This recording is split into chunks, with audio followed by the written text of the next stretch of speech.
రే చింటూ, నేను ఇప్పటి నుంచో ఒక కోర్స్ నేర్చుకోవాలని ఉండదు, కానీ అది ఎక్కడ దొరకట్లేదు. ఏం కోర్స్ నా? ఏం కోర్స్ అంటే పెళ్ళాన్ని కంట్రోల్ చేయడం ఎలా, పెళ్ళాన్ని కంట్రోల్ చేయడం ఎలా. అంతేనా? నాకు తెలిసిన ఒక ఆయన ఉండు, తీసుకోపోతారా? అవునా? ఆ, సరిపదు. మా అన్నకి పిల్లని కంట్రోల్ చేశారు అలా, అందుకే నీకు అడిగి తీసుకొచ్చిన. అంతే కదా, నేను రోజు చేసే పనే. నువ్వేం భయపడుకో, నేను ఉన్నాను కదా. కంట్రోల్ చేయడం ఎలానని నేను చెప్తాను, నువ్వు రాసి. కంట్రోల్ చేయడం ఎలానని నేను చెప్తాను, నువ్వు రాసుకో.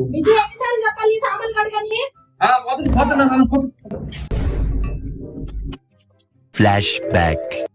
ఇన్ని రోజులు నాతో ఆడుకున్నావు కదా, ఈ రోజు నుంచి నీకుంది, ఈ రోజు నుంచి నీకుంది, ఈ రోజు నుంచి నీకుంది.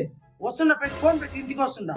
ఫోన్లో ఏమో మాట్లాడినాను, ఇప్పుడు ఇంటికి పోతే ఏం చేస్తుందో ఏమో, ఏం చేస్తుందో ఏమో.